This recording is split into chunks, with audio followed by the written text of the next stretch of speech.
اللہ تعالیٰ نے ہمارے نبی پاک صلی اللہ تعالیٰ علیہ وسلم کو بے شمار اور لاتعداد عظمتوں، نعمتوں، سعادتوں اور بلندیوں سے سرفراز فرمایا ہے۔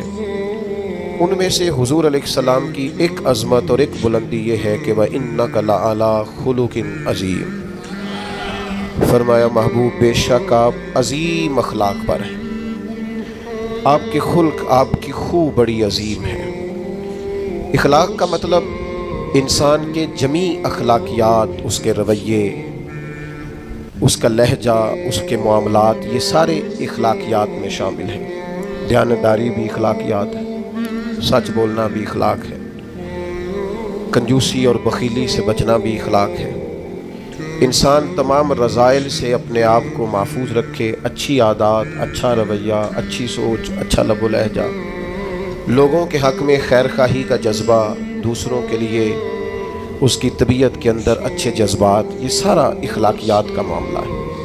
نبی کریم صلی اللہ تعالیٰ علیہ وسلم نے اپنی تشریف آوری کے جو مقاصد خود بیان فرمائے، ان میں سے سرکار نے ایک بڑا مقصد یہ بیان فرمایا کہ میں تمہارے اخلاق کی تکمیل کرنے کے لیے دنیا میں آیا ہوں۔ انسان بڑا پکا نمازی ہو، بڑا پکا حاجی ہو، اس کا سارا لباس مذہبی ہو، اس کا دعویٰ بھی یہ ہو کہ میں بہت کامیاب دیندار آدمی ہوں، لیکن اس کا رویہ، اس کا لین دین کرنا، اس کا لوگوں سے معاملات کرنا، اس کا لوگوں کے بیچ وقت گزارنا یہ ٹھیک نہ ہو تو کوئی بھی اس کی نمازوں پر، عبادتوں، ریاضتوں پر بھروسہ کرنے کو تیار۔ اقبال کہتے ہیں یہ ذکر و فکر، یہ نیم شبی، یہ ریاض تیری خودی کے اگر پاسباں نہیں تو کچھ بھی نہیں۔ یہ جو کچھ تو بتا رہا ہے، عبادتیں، ریاضتیں، پرہیزگاریاں، یہ اگر تیرے اندر کوئی تبدیلی نہیں لا سکی، نماز بے حیائی سے نہیں روک سکی، اور تیرے صدقات و خیرات کرنا تیری زبان کو میٹھا نہیں کر سکے، تیرے لہجے کو حسین نہیں کر سکے، تو تیری ساری یہ عبادتیں نتیجہ خیز ثابت نہیں ہوئی۔ میرے بھائیوں، ہم جب دنیا کے اندر جاتے ہیں، لوگوں سے معاملات کرتے ہیں، تو لوگ ہماری دیانتداری سے، ہماری سچائی سے، ہمارے وعدوں کی پابندی سے، ہمارے اخلاص سے، ہماری عاجزی سے، ہماری محبت سے ہمیں پہچانتے ہیں۔ لوگ لوگوں کو وردیوں سے نہیں پہچانتے۔ لوگ جب لوگوں کے ساتھ معاملات کرتے ہیں تو پھر انہیں اندازہ ہوتا ہے کہ یہ انسان کس طرح کا ہے۔ نبی پاک صلی اللہ تعالیٰ علیہ وسلم نے ارشاد فرمایا کہ تمہیں پتہ ہے مجھے سب سے زیادہ پیار کس سے ہے، اور قیامت کے دن میرے سب سے زیادہ قریب کون ہوگا؟ امتی کی ساری زندگی یہ دوڑ رہتی ہے کہ میں کسی طریقے سے قرب مصطفیٰ کو پاؤں۔ نبی پاک علیہ السلام کی نگاہ کرم مجھ پہ ہو تاکہ دنیا میں بھی، قبر میں بھی، حشر میں بھی، آخرت میں بھی میرے معاملات سنور جائیں۔ تو یہ بہت بڑی سعادت مندی ہے کسی کے لیے کہ حضور اسے اپنا محبوب کہیں اور قیامت کے دن اسے سب سے زیادہ قریب بٹھائیں۔ تو کریم فرمانے لگے تمہیں پتہ ہے میرا محبوب کون ہے، اور قیامت کے دن میرے سب سے زیادہ قریب کون ہوگا؟ اور یہ بات حضور نے 3 دفعہ ارشاد فرمائی۔ فرمایا جانتے ہو میرا محبوب کون ہے، جانتے ہو قیامت میں میرے سب سے زیادہ قریب کون ہوگا؟ حضور تو اشارتاً بھی کوئی بات کریں تو بڑی بات ہے، 3 بار ایک بات کو دہرا کے محبوب نے فرمایا میرا سب سے زیادہ محبوب وہ ہے، اور قیامت کے دن میرے سب سے زیادہ قریب وہ ہوگا جس کے اخلاق زیادہ اچھے ہیں۔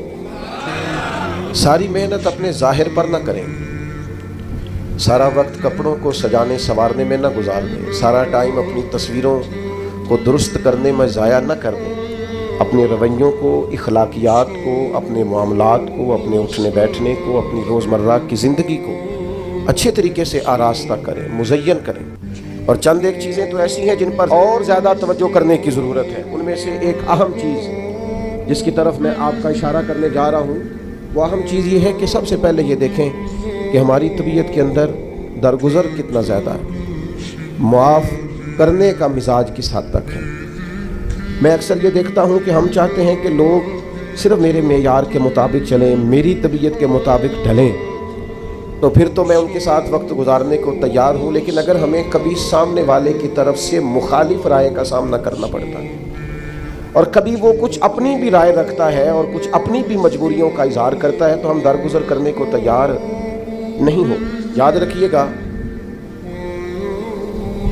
اللہ تعالیٰ نے انسان کو خوبیوں اور خامیوں کا مجموعہ بنایا۔ انسان کے اندر بحیثیت انسان خامیاں بہرحال باقی رہتی ہیں، تو چونکہ اس میں خامیاں باقی رہتی ہیں تو ہمیں اس کی خامیوں، غلطیوں اور بشری کمزوریوں سمیت اس سے پیار کرنا پڑے گا۔ اگر ہم یہ کہیں کہ وہ کوئی غلطی ہی نہ کرے، اس کے اندر کوئی کمزوری ہی نہ رہے، کوئی اس کے اندر بشری تقاضا باقی نہ رہے، تو پہلی بات یہ ہے کہ ہمارا یہ مطالبہ ہی سرے سے غلط ہے۔ اس لیے کہ اللہ تعالیٰ نے بالکل معصوم تو فرشتوں کو بنایا ہے، فرشتے معصوم ہیں، اور اشرف المخلوقات اللہ نے حضرت انسان کو بنایا ہے۔ اس کے ساتھ اللہ نے یہ آزمائش رکھی ہے، تو انسانوں کے اندر کمزوریاں رہیں گی۔ نبی پاک صلی اللہ تعالیٰ علیہ وسلم نے ارشاد فرمایا، جس آدمی کو غصہ آیا اور وہ اپنا غصہ نکالنے پر قادر بھی تھا، لیکن اس نے اللہ کی رضا کے لیے اپنے غصے کو کنٹرول کر لیا، فرمایا اللہ اس کے دل کو امن سے بھی بھر دے گا اور ایمان سے بھی بھر دے گا۔ نہیں، غصے کو کنٹرول کرنا ایمان کی مضبوطی کا باعث بنتا ہے۔ ہوں گے کچھ لوگ بیچارے جو کمزور ہوں گے، کچھ نہیں کہہ سکتے، آپ کا غصہ سہتے ہوں گے، یا کچھ ایسے لوگ ہوں گے جو آپ سے محبت بے پناہ کرتے ہوں گے، اس لیے آپ کا غصہ برداشت کرتے ہوں گے، لیکن حضور نے جو ہمیں اخلاقی رویے سکھائے ہیں ان میں تو محبوب نے فرمایا وہ پہلوان ہے جو اپنے آپ پر کنٹرول کرے، اپنے آپ کو قابو میں رکھے، اپنے غصے کو، غیظ و غضب کو وہ ذرا سنبھال کر رکھے۔ ہم اپنے آپ پر کنٹرول نہیں رکھتے، بہت ساری باتیں ہیں جو ہم کر لیتے ہیں، لیکن چونکہ مومن ہیں، حضور علیہ السلام کے غلام ہیں، مجھے اچھی طرح پتہ ہے کہ سینکڑوں ہزاروں لوگ ایسے ہیں جن کو بعد میں پچھتاوا ہوتا ہے کہ مجھے یہ بات نہیں کرنی چاہیے، مجھے اس طرح کا رویہ نہیں رکھنا چاہیے۔ کچھ بولیاں بول لیتے ہیں، لیکن چونکہ اندر ایک مومن بستا ہے، حضور کا غلام بستا ہے، تو پھر دل پچھتاتا ہے، سینے میں بات کٹکتی ہے۔ میرے بھائی بہت پہلے سے اپنے اوپر کنٹرول کریں، اپنے آپ کو غیظ و غضب سے، ناراضگی والے جملے بولنے سے بچائیں۔ ہاں بالکل ناراض نہ ہونا بھی زیادتی ہے، ناراض ہونا بھی چاہیے، اور بڑا زبردست ہونا چاہیے، سخت شدت کے ساتھ غصہ کرنا چاہیے، پر کب؟ جب اللہ کی حدوں کو توڑا جائے، جب شریعت کی مخالفت کی جائے اور بے جا دین کی باتوں کو چھوڑا جائے، اللہ کی رضا کے لیے ناراض ہو۔ سیدہ طیبہ طاہرہ حضرت عائشہ صدیقہ رضی اللہ تعالیٰ عنہ فرماتی ہیں کبھی اپنی ذات کے لیے حضور ناراض نہیں ہوئے، لیکن اگر اللہ کی حدیں توڑی جاتی تھی تو ناراض ہوتے تھے۔ چاہیے نا والد کو کہ بیٹا جان بوجھ کے نماز چھوڑ دے تو ناراض ہو، بیٹی پردہ نہ کرے تو ناراض ہو، چاہیے نا اسے کہ اگر اس کے گھر کے اندر کوئی غیر شرعی کام ہو رہا ہو تو وہ ناراضگی کا اظہار کرے، حکمت کے ساتھ سمجھائے، دانائی کے ساتھ تبدیل کرنے کی پوری کوشش کرے۔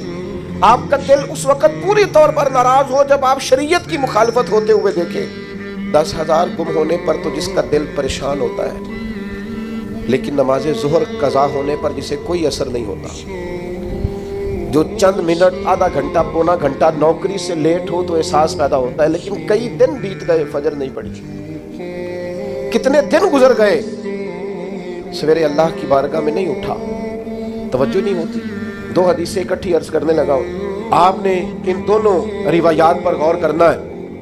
ایک قاضی اعجاز رحمۃ اللہ علیہ نے شفا شریف میں لکھی ہے، اور ایک امام احمد بن حنبل نے اپنی مسند میں نقل فرمائی۔ صحابہ فرماتے ہیں غزوہ احد کے موقع پر ہم نے نبی پاک علیہ السلام کے رخ زیبا پر خون بہتا ہوا دیکھا، کفار نے سنگ باری کی، تکلیف دی حضور کو، مقدس رخساروں پر خون بہا۔